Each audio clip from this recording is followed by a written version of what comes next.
La sangre rociada y los niños.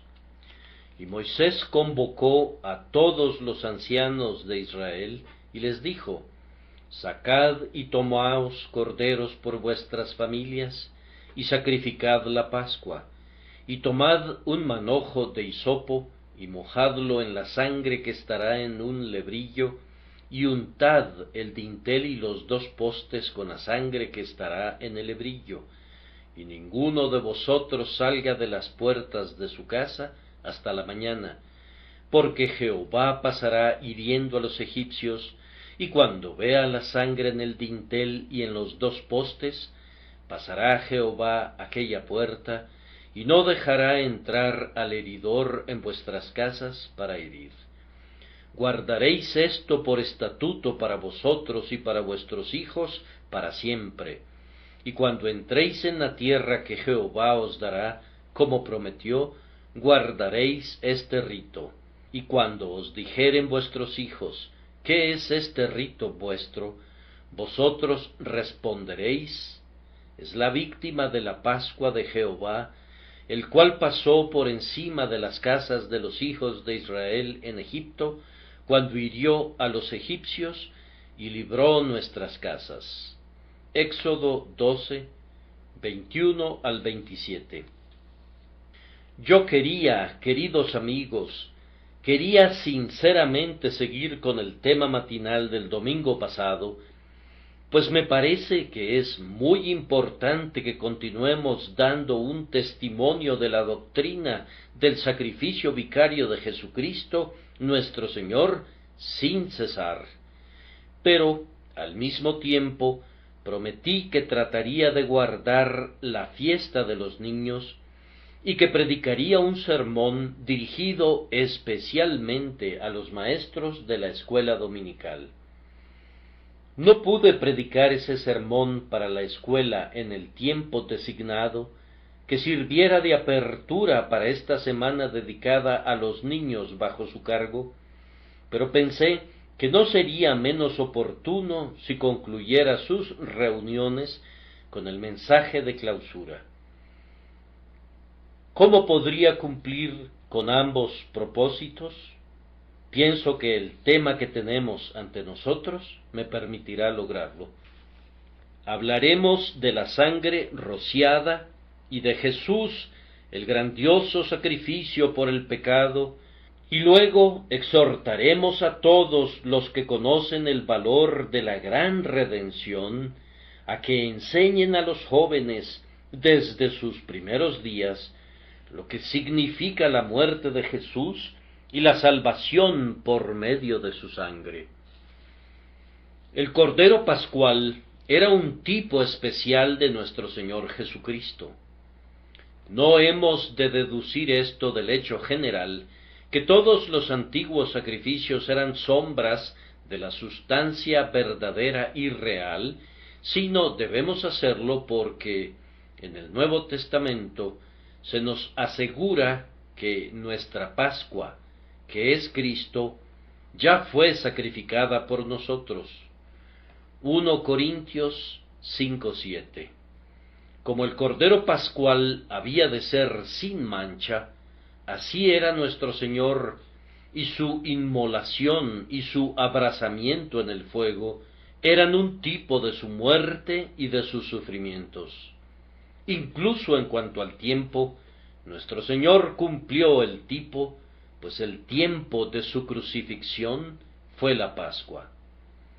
Así como la impresión responde al sello, así el sacrificio de nuestro Señor coincide con todos los elementos del ceremonial de la Pascua. Le vemos tomado de entre los hombres, y como oveja fue llevado a la muerte. Vemos su sangre derramada y rociada. Le vemos asado al fuego de la angustia. Por fe comemos de él, y sazonamos el festín con las hierbas amargas de la penitencia. Nosotros vemos a Jesús y la salvación allí donde el ojo carnal ve únicamente a un cordero inmolado y a un pueblo salvado de la muerte. El Espíritu de Dios, en el ceremonial de la Pascua, pone un énfasis especial en la rociadura de la sangre. Aquello a lo que los hombres se oponen grandemente, Él lo ha expuesto muy diligentemente como lo primordial y lo frontal de la revelación. La sangre del Cordero escogido era recogida en un lebrillo y no era derramada en el suelo para que no se desperdiciara, pues la sangre de Cristo es sumamente preciosa. Un hisopo era sumergido en el lebrillo que contenía la sangre. Las ramitas de ese pequeño arbusto retendrían las rojas gotas de tal manera que podían ser rociadas con facilidad. Entonces el padre de la familia salía y rociaba con el hisopo el dintel y los 2 postes laterales de la puerta, y así era marcada la casa con 3 regueros de color carmesí. No se ponía nada de la sangre sobre el umbral.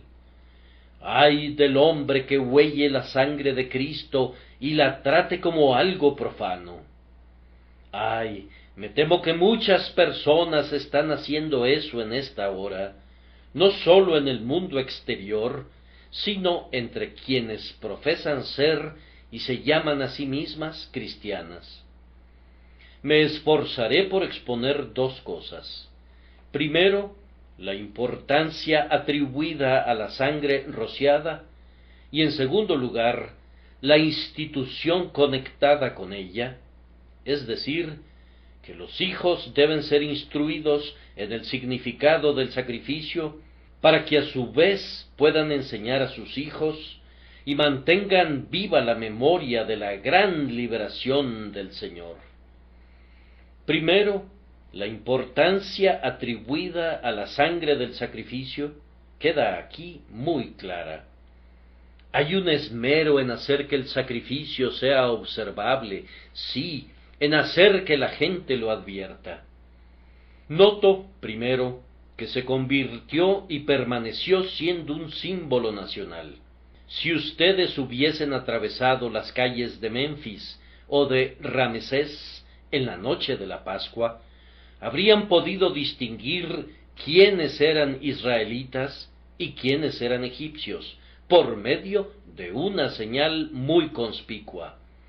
No había necesidad de escuchar bajo la ventana para oír la conversación de la gente que estaba dentro de la casa, ni esperar que alguien saliera a la calle para observar su vestimenta. Este hecho sólo bastaría para ser una guía suficiente.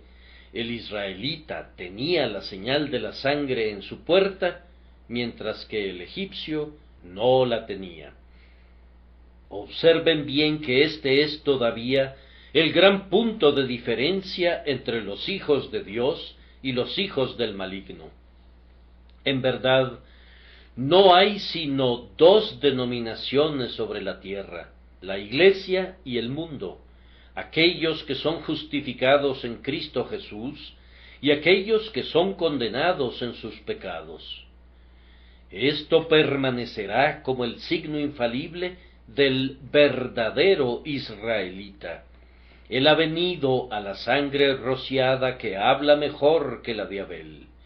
El que cree que el Hijo de Dios es el único sacrificio aceptable por el pecado, tiene la salvación, y el que no cree en él, morirá en sus pecados. El verdadero Israel confía en el sacrificio ofrecido una vez por el pecado. Es su reposo, su consuelo, su esperanza. En cuanto a aquellos que no confían en el sacrificio expiatorio, han rechazado el consejo de Dios actuando en contra de ellos mismos, y así han declarado su verdadero carácter y condición. Jesús dice: vosotros no creéis porque no sois de mis ovejas, como os he dicho. Y la falta de fe en ese derramamiento de sangre, sin el cual no hay remisión de pecado, es la señal condenatoria de alguien que es extraño a la mancomunidad de Israel. No hemos de hacernos preguntas al respecto.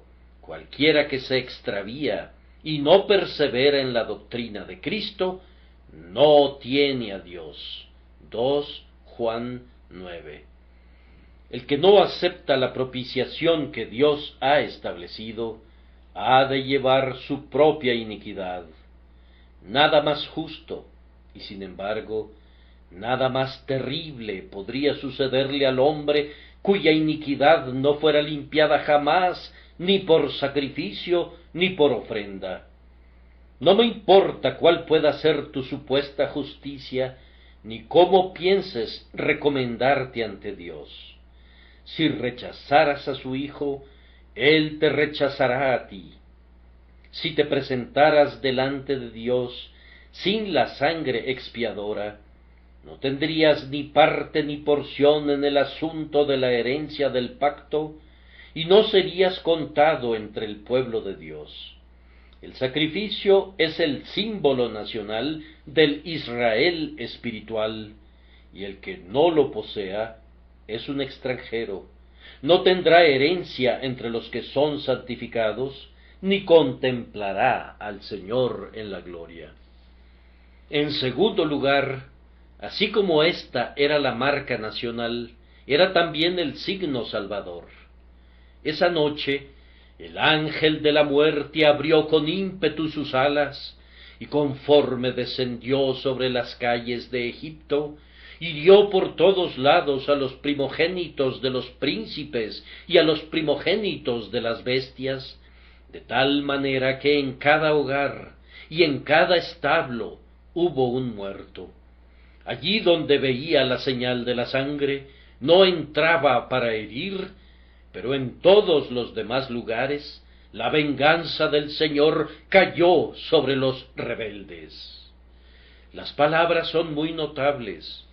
Jehová pasará hiriendo a los egipcios, y cuando vea la sangre en el dintel y en los dos postes, pasará Jehová aquella puerta, y no dejará entrar al heridor en vuestras casas para herir. ¿Qué detiene a la espada? Nada, sino la mancha en la puerta. El cordero ha sido inmolado, y han rociado sus casas con su sangre, y por tanto están a salvo. Los hijos de Jacob no eran más ricos, ni más sabios, ni más fuertes, ni más diestros que los hijos de Cam, pero ellos fueron redimidos por la sangre, y por eso vivieron, mientras que los que no conocían la señal redentora murieron. Cuando Jericó se derrumbó, la única casa que permaneció fue la que tenía el cordón de grana en la ventana, y cuando el Señor visite por el pecado, el hombre que escapará será aquel que conozca a Jesús, en quien tenemos redención por su sangre, el perdón de pecados según las riquezas de su gracia. Les pido su atención muy especial, sin embargo, a las palabras que son usadas en el versículo 23. Jehová pasará hiriendo a los egipcios, y cuando vea la sangre en el dintel y en los dos postes, pasará Jehová aquella puerta. Cuán instructiva es la expresión, cuando Él vea la sangre. Es algo muy consolador para ustedes y para mí contemplar la expiación, pues así ganamos la paz y entramos en el reposo. Pero, después de todo, la gran razón de nuestra salvación es que el propio Dios mira al sacrificio y se queda complacido por causa de su justicia. En el versículo 13 oímos al propio Dios decir: veré la sangre y pasaré de vosotros.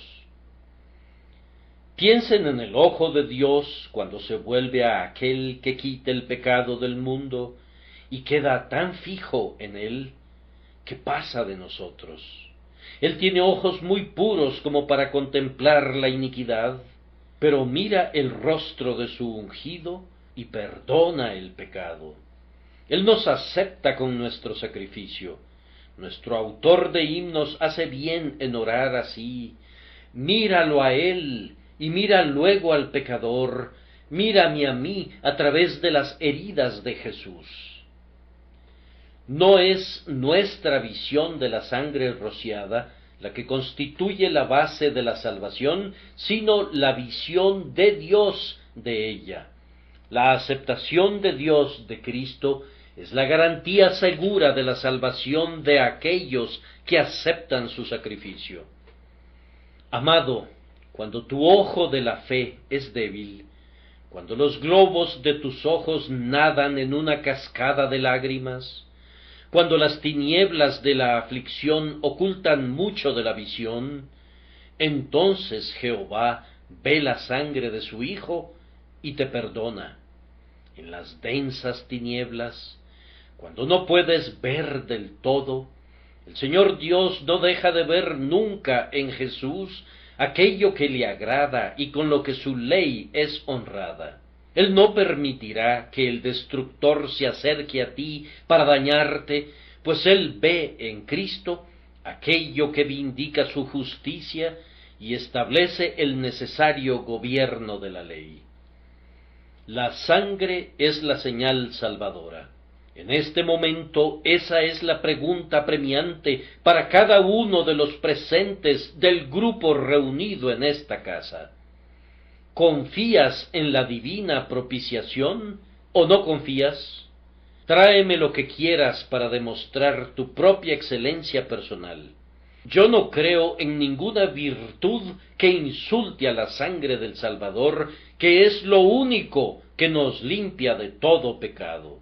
Más bien, confiesa tus multiplicadas transgresiones y tus deficiencias, y luego ten ánimo y esperanza, pues hay perdón, grande e inmerecido, para el propio primero de los pecadores, por medio de él, que ha hecho la paz por la sangre de su cruz.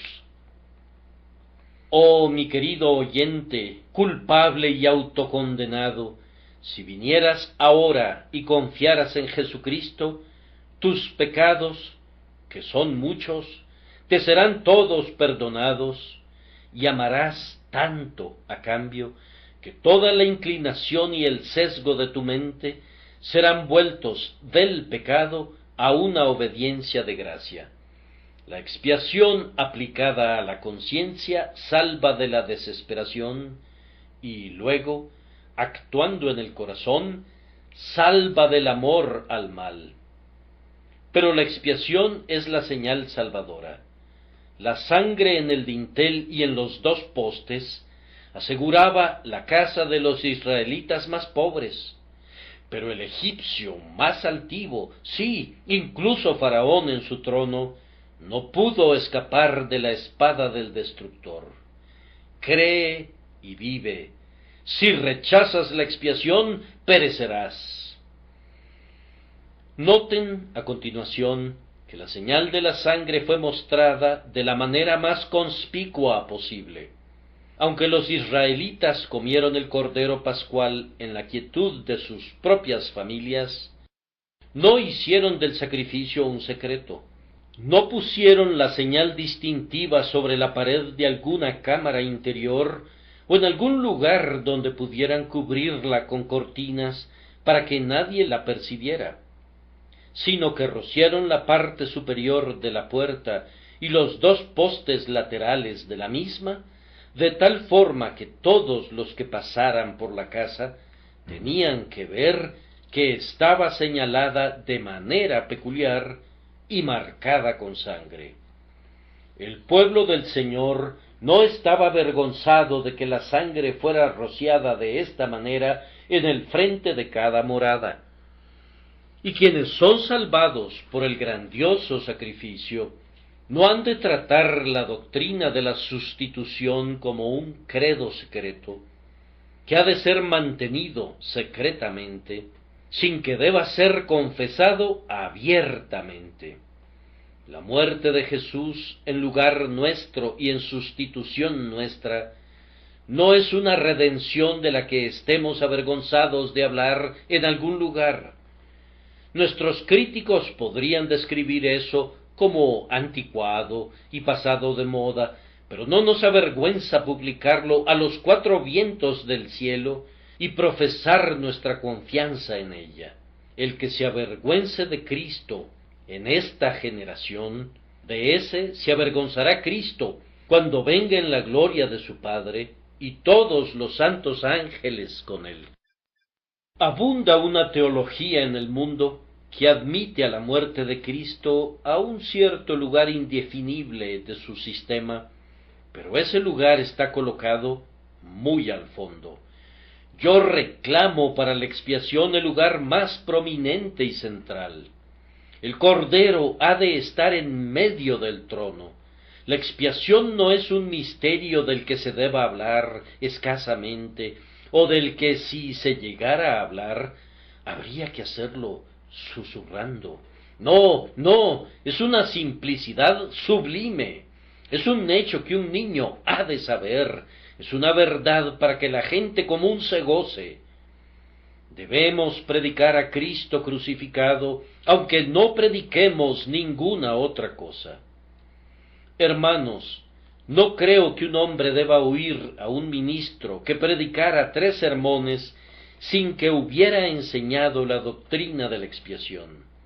Doy amplia latitud cuando afirmo esto, pues yo no desearía predicar en absoluto sin exponer la salvación por fe en la sangre de Jesús. De un extremo a otro de mi púlpito y de mi tabernáculo, la marca de la sangre estará visible. Eso disgustará al enemigo, pero deleitará al que es fiel. Me parece a mí que la sustitución es el alma del Evangelio, la vida del Evangelio, la esencia del Evangelio.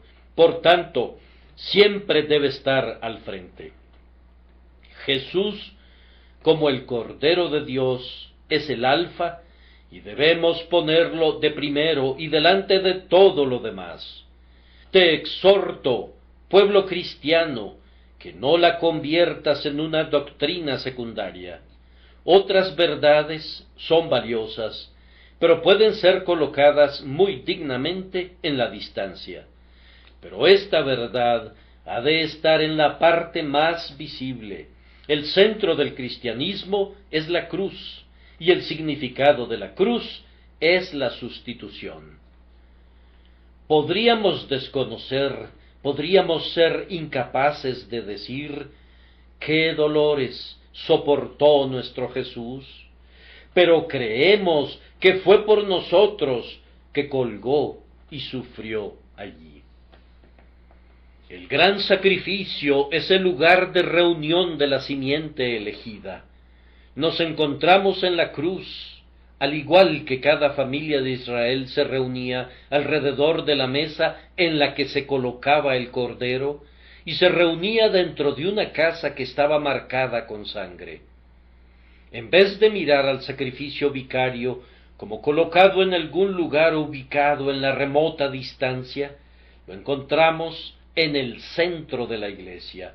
No, es algo más. Es de tal manera el centro vital y esencial para todo, que quitarlo es arrancar el corazón de la iglesia. Una congregación que ha rechazado el sacrificio de Cristo no es una iglesia, sino una asamblea de incrédulos. De la iglesia puedo decir en verdad, la vida es su sangre. Como la doctrina de la justificación por la fe, la doctrina del sacrificio vicario es el artículo para el sostenimiento o la caída de cada iglesia. La expiación por el sacrificio sustitutivo de Cristo significa vida espiritual y su rechazo es el reverso. Por tanto, nunca hemos de avergonzarnos de esta verdad de suma importancia, sino más bien hemos de hacerla conspicua en la medida de lo posible. Porque la palabra de la cruz es locura a los que se pierden, pero a los que se salvan, esto es, a nosotros, es poder de Dios. Además, La sangre rociada no era únicamente conspicua, sino que se volvió muy amada para el propio pueblo por el hecho de que confiaron en ella sin reservas.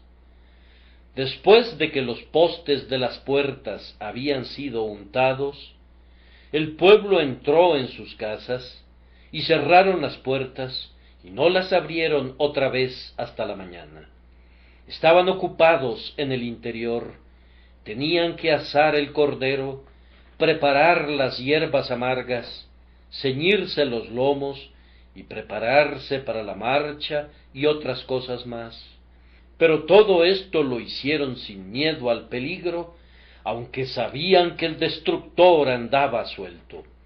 El mandamiento del Señor era: ninguno de vosotros salga de las puertas de su casa hasta la mañana. ¿Qué está sucediendo en la calle? No deben salir a ver. Ha llegado la hora de la medianoche. ¿Acaso no lo oyeron? Escuchen ese grito terrible. Otra vez un alarido desgarrador. Hubo un gran clamor en Egipto. Los israelitas no deben prestar atención a ese grito como para quebrantar la palabra divina que los encierra por unos cuantos instantes hasta que pase la tempestad. Tal vez, en aquella terrible noche, algunas personas de mente ansiosa podrían haber dicho: está sucediendo algo terrible. Oigan esos gritos. Escuchen las pisadas de la gente en la calle que anda corriendo de un lado al otro. Pudiera ser que hubiera una conspiración para matarnos al filo de la noche. Ninguno de vosotros salga de las puertas de su casa hasta la mañana. Fue suficiente para todos los que creyeron verdaderamente. Ellos estaban seguros y lo sabían, y así, como polluelos debajo de las alas de la gallina, descansaron seguros. Amados, hagamos lo mismo. Honremos la preciosa sangre de Cristo, no solamente hablando valerosamente de ella a otros, sino mediante una confianza calmada y feliz en ella, en nosotros. Descansemos en plena seguridad. ¿Crees que Jesús murió por ti? Entonces, ten paz. Que no desfallezca el corazón de nadie, ahora que sabemos que Jesús murió por nuestros pecados de acuerdo a las Escrituras. La cruz debe ser el pilar de nuestra confianza, firme e inconmovible. No se agiten por lo que ha sido o por lo que ha de ser. Estamos protegidos en la seguridad en Cristo Jesús, tanto de los pecados del pasado como de los peligros del futuro. Todo está bien, puesto que la obra de expiación del amor está consumada. Procedamos con nuestras labores de casa en santa paz, purificando la vieja levadura y guardando la fiesta, pero no permitamos que ningún miedo o duda nos conturben ni por un instante. Sentimos piedad por aquellos que mueren sin Cristo, pero no podemos dejar a nuestro Señor bajo la pretensión de salvarlos. Eso sería una insensatez. Sé que hay terribles gritos afuera en las calles. ¿Quién no los ha oído? Oh, que la gente simplemente se protegiera bajo la marca de la sangre.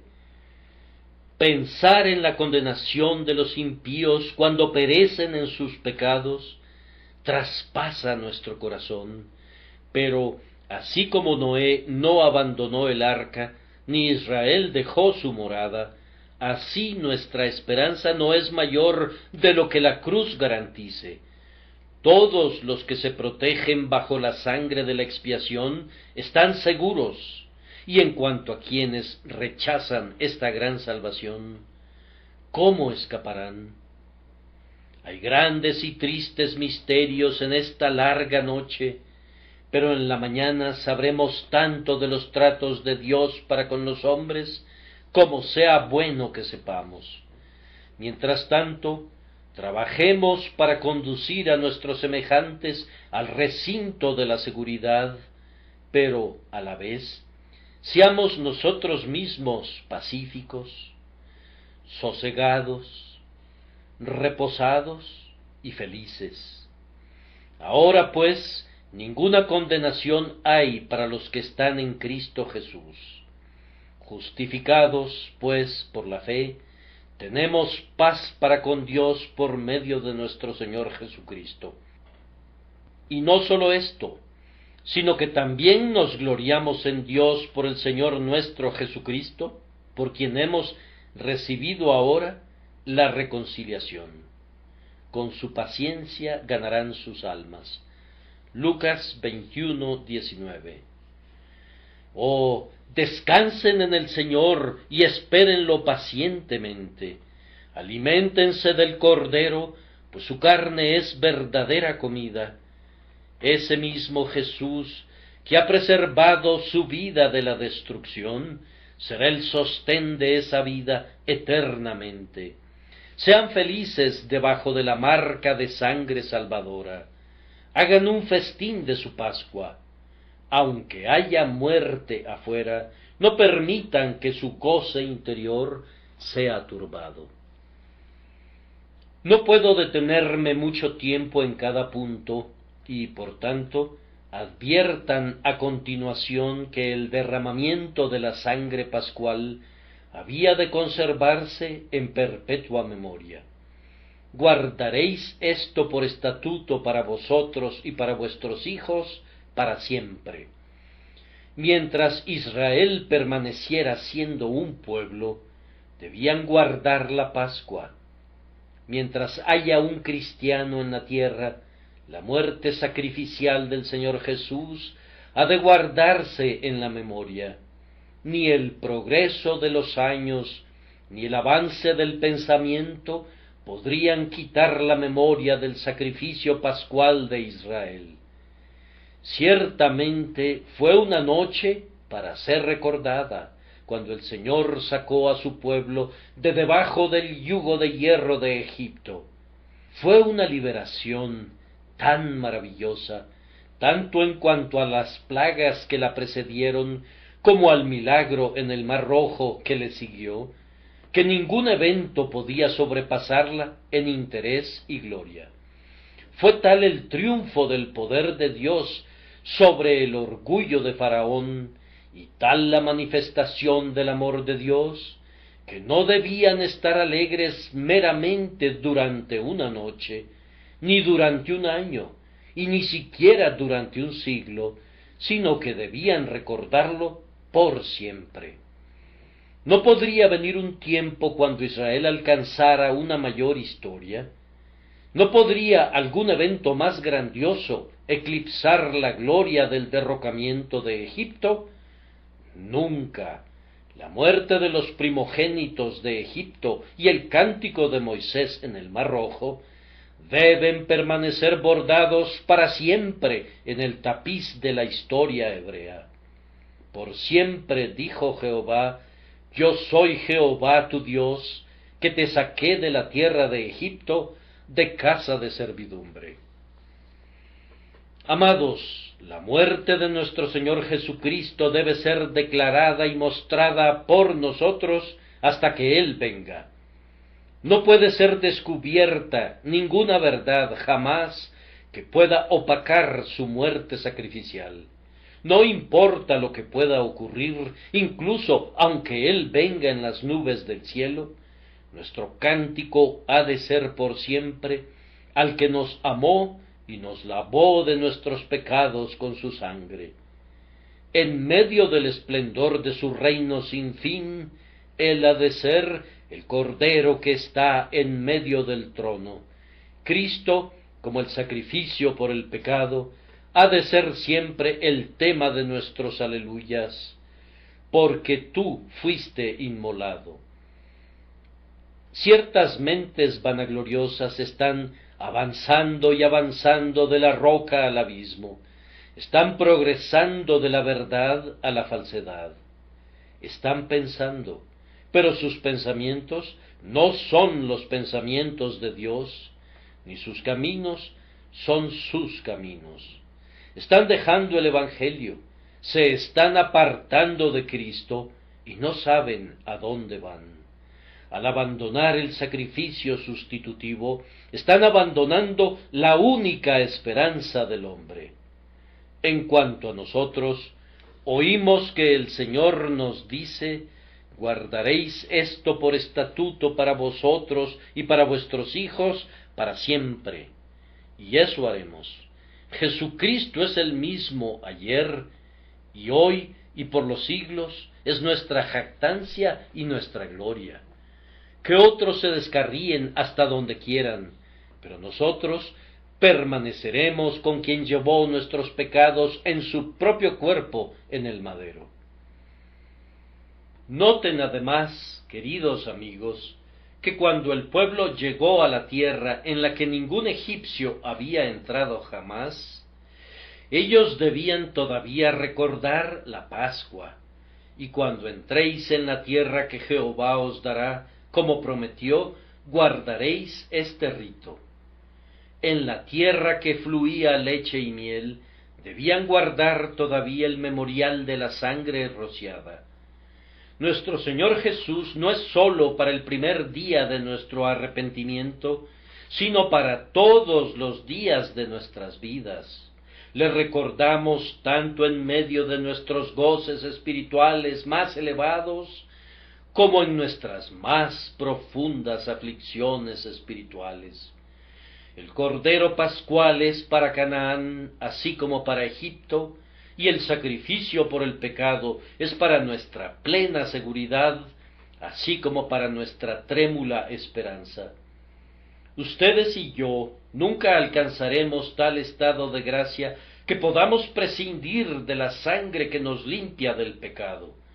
Si alguna vez alcanzáramos la perfección, entonces Cristo sería aún más precioso de lo que es hoy, o, si no lo encontráramos así, podemos estar seguros de que nuestro pretendido logro es un infeliz engaño.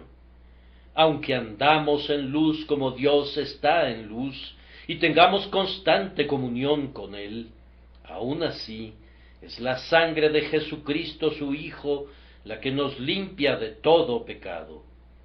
Además, hermanos, quiero que noten cuidadosamente que esta sangre rociada había de ser una memoria que lo llenara todo. Capten este pensamiento: los hijos de Israel no podían salir de sus casas y no podían entrar a ellas sin el recuerdo de la sangre rociada. Estaba sobre sus cabezas. Debían pasar debajo de ella. Estaba a su mano derecha y a su mano izquierda. Tenían que estar rodeados de ella. Casi podrían decir de ella: ¿a dónde me iré de tu presencia? Ya sea que miraran a sus puertas o a las puertas de sus vecinos, siempre había ese triple reguero que permanecía allí tanto de día como de noche. Y esto no era todo. Cuando dos de Israel se casaban y se ponía el cimiento de una familia, había otro memorial. El joven esposo y la esposa tenían el goce de mirar a su hijo primogénito y luego recordaban que el Señor había dicho: conságrame todo primogénito. Como un israelita, él explicaba esto a su hijo y le decía: Jehová nos sacó con mano fuerte de Egipto, de casa de servidumbre, y endureciéndose Faraón para no dejarnos ir, Jehová hizo morir en la tierra de Egipto a todo primogénito, desde el primogénito humano hasta el primogénito de la bestia, y por esta causa yo sacrifico para Jehová todo primogénito macho, y redimo al primogénito de mis hijos. El comienzo de toda familia que constituía la nación de Israel era así un tiempo especial de recordación de la sangre rociada, pues entonces tenía que pagarse el dinero del rescate y así se hacía un reconocimiento de que le pertenecía al Señor, habiendo sido comprado por precio. De muchas maneras, y por su presencia en todas partes, se le recordaba al pueblo de la necesidad del sacrificio. Para el individuo atento, cada puesta de sol traía a su memoria la noche que debía ser recordada, mientras que el comienzo de cada año, en el mes de Abib, le traía memorias del hecho de que el comienzo de su nación databa del tiempo del sacrificio del Cordero. El Señor se proveyó de medios para mantener este asunto delante del pueblo, pues ellos eran díscolos y tenían la tendencia a olvidar, tal como en esta época presente. En el capítulo 13, en el versículo 9, leemos: «Y te será como una señal sobre tu mano, y como un memorial delante de tus ojos». Y otra vez, en el versículo 16, leemos: «Te será, pues, como una señal sobre tu mano, y por un memorial delante de tus ojos, por cuanto Jehová nos sacó de Egipto con mano fuerte». Con esto se significaba que a partir de ese momento tenían que hacer todo con relación a la redención, y a partir de ese momento tenían que ver todo en conexión con la redención. La redención por sangre tenía que consagrar la mano de todo hombre, de tal forma que no podía usarla para el mal, sino que debía emplearla para el Señor. No podía tomar en su mano su alimento o su herramienta sin la recordación de la sangre rociada que había convertido su alimento y su labor en una bendición. Todos sus actos tenían que estar bajo la influencia de la sangre expiatoria. Oh, qué servicio prestaríamos ustedes y yo si siempre ofreciéramos una labor redimida.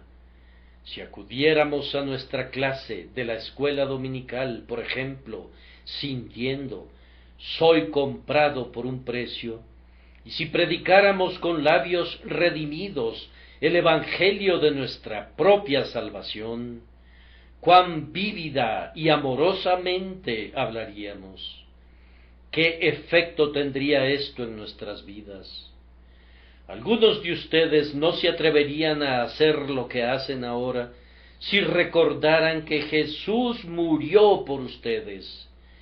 Muchas cosas que han dejado sin hacer serían atendidas de inmediato si tuviesen una más clara conciencia del amor redentor. Los judíos se volvieron supersticiosos y se contentaban con la letra de la ley, y por ello escribieron ciertos versículos en pequeñas franjas de pergamino llamadas filacterias, que encerraban en una caja y luego la ataban en sus muñecas. El verdadero significado del pasaje no radicaba en ninguna acción infantil de ese tipo, sino que les enseñaba que debían laborar y actuar con manos santas, como hombres bajo sobrecogedoras obligaciones para con la gracia redentora del Señor. La redención debe ser nuestro impulso para el santo servicio, nuestro freno cuando somos tentados a pecar. Debían llevar también la memoria de la Pascua como frontales entre sus ojos, y ustedes saben cómo ciertos judíos efectivamente llevaban filacterias en sus frentes. Eso no podía ser más que la mera cáscara de la cosa. La esencia del mandato era que debían mirarlo todo en referencia a la redención por sangre. Hermanos, debemos ver todo en este mundo a la luz de la redención, y entonces veremos todo rectamente. Ocurre un cambio maravilloso cuando ven a la providencia desde el pie de la cruz, en vez de verla desde el punto de vista del mérito humano. No vemos nada verdaderamente hasta que Jesús es nuestra luz. Cada cosa es vista en su realidad cuando ven a través del cristal del cristal carmesí del sacrificio de expiación. Usen este telescopio de la cruz y verán a la distancia y más claramente. Miren a los pecadores a través de la cruz, miren a los santos a través de la cruz, miren al pecado a través de la cruz, miren los deleites y las aflicciones del mundo a través de la cruz, miren al cielo y al infierno a través de la cruz. Miren cuán conspicuo es el significado de la sangre de la Pascua, y luego aprendan de todo esto a tener gran consideración por el sacrificio de Jesús, sí, y a convertirlo en todo, pues Cristo es todo. Una cosa más. Leemos en Deuteronomio, en el capítulo 6 y en el versículo 8, concerniente a los mandamientos del Señor, como sigue: y los atarás como una señal en tu mano, y estarán como frontales entre tus ojos, y las escribirás en los postes de tu casa y en tus puertas. Vean entonces que la ley ha de escribirse con firmeza por los memoriales de la sangre. En Suiza, en las aldeas protestantes, ustedes han visto los textos de la Escritura sobre los postes de las puertas. Yo deseo a medias que tuviéramos esa costumbre en Inglaterra. ¿Cuánto del Evangelio podría ser predicado a los caminantes si los textos de la Escritura estuvieran sobre las puertas de los cristianos? Podría ser ridiculizado como farisaico, pero podríamos superar eso. Pocos son susceptibles en nuestros días de alguna acusación por ser demasiado religiosos. A mí me gusta ver los textos de la Escritura en nuestras casas, en todas las habitaciones, en las cornisas y sobre las paredes. Pero afuera, en la puerta, qué importante publicidad podría recibir el Evangelio a un precio muy bajo. Pero noten que cuando el judío escribía sobre los postes de sus puertas una promesa, o un precepto, o una doctrina, tenía que escribir sobre una superficie manchada con sangre, y cuando llegaba la Pascua del año siguiente, tenía que rociar la sangre con el hisopo justo sobre lo que estaba escrito. Me parece muy deleitable pensar en la ley de Dios en conexión con ese sacrificio expiatorio que la ha magnificado y que la ha hecho honorable. Los mandamientos de Dios me llegan como a un hombre redimido. Sus promesas son para mí como para un hombre comprado con sangre. Su enseñanza me instruye como a uno para quien la expiación ha sido hecha. La ley en la mano de Cristo no es una espada que nos mate, sino una joya que nos enriquece. Toda verdad tomada en conexión con la cruz es grandemente acrecentada en valor. La propia Santa Escritura se vuelve amada en un grado séptuplo cuando vemos que nos llega como a los redimidos del Señor y muestra en cada una de sus páginas las señales de esas amadas manos que fueron clavadas al madero por nosotros. Amados, ustedes ven ahora cómo todo fue hecho para que la sangre del Cordero Pascual pudiera ser llevada a una excelsa posición en la estima de la gente a quien el Señor sacó de Egipto. Y ustedes y yo debemos hacer todo aquello en lo que podamos pensar para exponer y mantener delante de los hombres, por siempre, la preciosa doctrina del sacrificio expiatorio de Cristo. Al que no conoció pecado, por nosotros lo hizo pecado, para que nosotros fuésemos hechos justicia de Dios en él. Y ahora voy a pasar un breve tiempo trayendo a su memoria la institución que estaba conectada con el recuerdo de la Pascua. Y cuando os dijeren vuestros hijos, ¿qué es este rito vuestro? Vosotros responderéis, es la víctima de la Pascua de Jehová. La indagación debe ser estimulada en las mentes de nuestros hijos. Oh, que los pudiéramos inducir a hacer preguntas acerca de las cosas de Dios. Algunos de ellos indagan desde muy temprano, mientras que otros parecen enfermos con una indiferencia semejante a la de los adultos. Hemos de tratar con ambos órdenes de mente.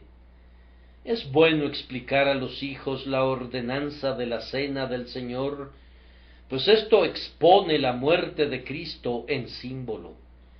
Lamento que los hijos no vean más a menudo esta ordenanza. El bautismo y la cena del Señor deberían ser colocados, ambos, a la vista de la generación que surge, para que puedan entonces preguntarnos, ¿qué es este rito vuestro?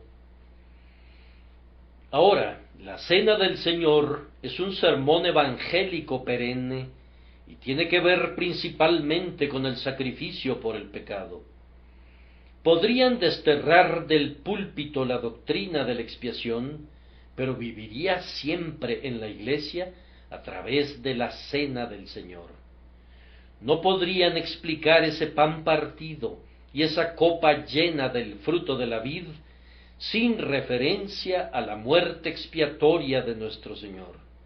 No pueden explicar la comunión del cuerpo de Cristo sin introducir, de una manera o de otra, la muerte de Jesús en nuestro lugar y nuestro sitio. Entonces, deben permitir a sus pequeñitos ver la cena del Señor y se les debe decir claramente su significado.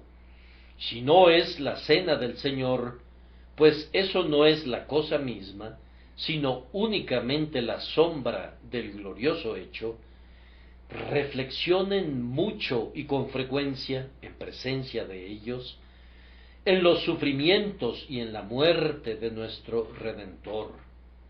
Ellos deben pensar en Getsemaní y en Gabata y en el Gólgota, y deben aprender a cantarle en tonos quejumbrosos a Él, que entregó su vida por nosotros.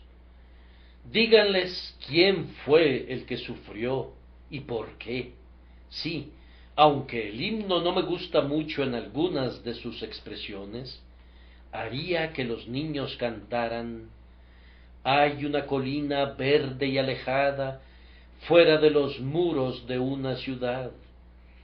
Y les haría aprender líneas tales como estas: Él sabía cuán perversos habíamos sido, y sabía que Dios debe castigar el pecado. Así que por piedad Jesús dijo que Él soportaría en sustitución el castigo. Y cuando la atención es estimulada para el mejor de los temas, debemos estar listos a explicar la grandiosa transacción por la cual Dios es justo y sin embargo los pecadores son justificados. Los niños pueden entender bien la doctrina del sacrificio expiatorio. Tiene el propósito de ser un evangelio para los más jóvenes. El evangelio de la sustitución es una simplicidad, aunque sea un misterio. No debemos estar contentos hasta que nuestros pequeñitos conozcan y confíen en el sacrificio consumado. Este es un conocimiento esencial y es la llave para las demás enseñanzas espirituales. Nuestros amados hijos deben conocer la cruz y así habrán comenzado bien. Junto a todo lo que reciban, deben recibir un entendimiento de esto y entonces tendrán el cimiento debidamente colocado. Esto requerirá que le enseñen al niño su necesidad de un Salvador. No deben retrasar esta necesaria tarea. No halaguen al niño con basura engañosa acerca de que su naturaleza es buena y que necesita ser desarrollada. Díganle que debe nacer de nuevo, no lo catapulten con la fantasía de su propia inocencia, sino que han de mostrarle su pecado. Menciónenle los pecados infantiles a los que está propenso y pídanle al Espíritu Santo que obre convicción en su corazón y en su conciencia. Traten con los jóvenes de una manera semejante a como tratarían a los adultos. Sean exhaustivos y honestos con ellos. Una religión endeble no es buena ni para los jóvenes ni para los viejos. Estos muchachos y muchachas necesitan el perdón por medio de la preciosa sangre, tan ciertamente como cualquiera de nosotros. No duden en decirle al niño su ruina, de otra manera no deseará el remedio. Háblenle también del castigo del pecado y adviértanle de su terror. Sean tiernos, pero sean sinceros. No oculten del joven pecador la verdad, por terrible que sea. Ahora que ha llegado a los años de responsabilidad, si no creyera en Cristo, le irá muy mal en el último gran día. Pongan delante de él el tribunal y recuérdenle que tendrá que rendir cuentas de las cosas hechas en el cuerpo. Esfuércense para despertar la conciencia y pídanle a Dios el Espíritu Santo que obre por ustedes hasta que el corazón se torne tierno y la mente perciba la necesidad de la gran salvación. Los niños necesitan aprender la doctrina de la cruz para que puedan encontrar la salvación inmediata. Doy gracias a Dios porque en nuestra escuela dominical creemos en la salvación de los niños como niños. Cuán múltiple ha sido mi gozo cuando veo a muchachos y muchachas pasar al frente para confesar su fe en Cristo. Quiero decir otra vez que los mejores convertidos, los más claros convertidos, los más inteligentes convertidos que hayamos tenido jamás han sido los jóvenes. Y en lugar de haber alguna deficiencia en su conocimiento de la palabra de Dios y de las doctrinas de la gracia, hemos descubierto que tienen una familiaridad deleitable con las grandes verdades cardinales de Cristo. Muchos de estos amados niños han sido capaces de hablar de las cosas de Dios con gran placer de corazón y fuerza de entendimiento. Prosigan, queridos maestros, y crean que Dios salvará a sus niños. No se contenten con sembrar principios en sus mentes que puedan posiblemente desarrollarse en años posteriores, sino que han de trabajar por la inmediata conversión. Esperen fruto de sus niños mientras sean niños. Oren por ellos para que no corran al mundo y caigan en los males de los pecados visibles, para luego regresar con huesos rotos al buen pastor, sino que sean guardados por la rica gracia de Dios de los senderos del destructor y que crezcan en el rebaño de Cristo, primero como corderos de su rebaño y luego como ovejas de su mano. De una cosa estoy seguro, y es que si enseñamos a los niños la doctrina de la expiación en los términos más inconfundibles, nos estaremos haciendo un bien a nosotros mismos. Algunas veces espero que avive a su iglesia y la restaure a su antigua fe por una obra de gracia entre los niños. Si él trajera a nuestras iglesias una gran afluencia de jóvenes, ¿cómo tendería a vivificar la sangre indolente de los negligentes y de los amodorrados? Los niños cristianos tienden a mantener la casa viva.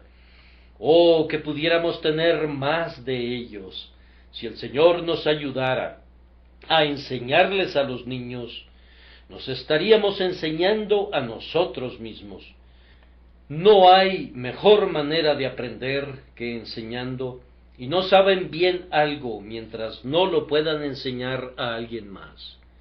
no conocen enteramente una verdad, mientras no la puedan poner delante de un niño para que la vea.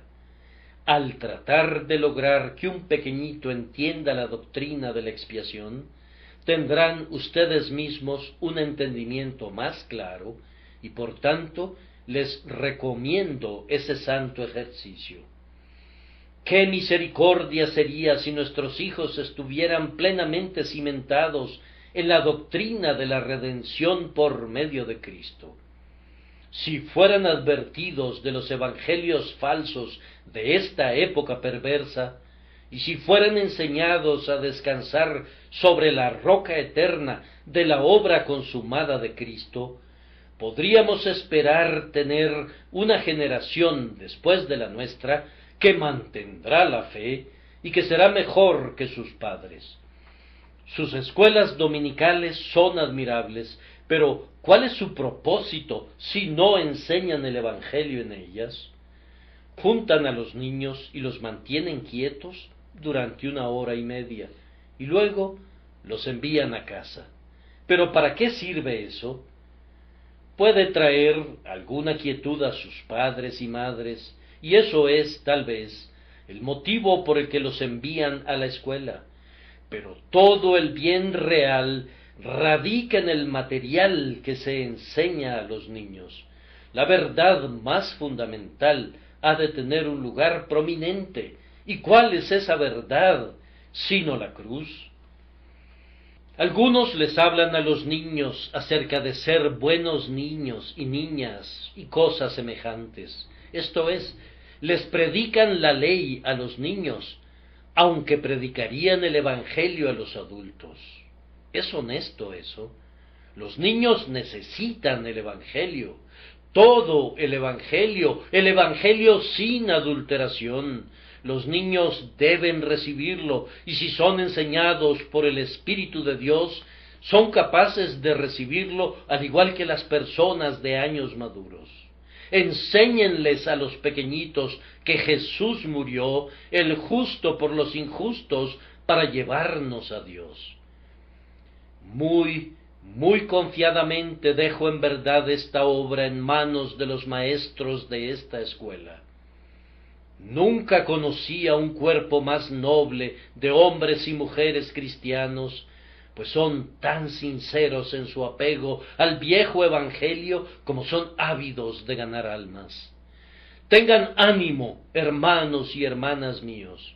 El Dios que ha salvado a tantos de sus hijos, va a salvar a muchos más de ellos, y tendremos gran gozo en este tabernáculo conforme veamos a cientos de niños que son traídos a Cristo.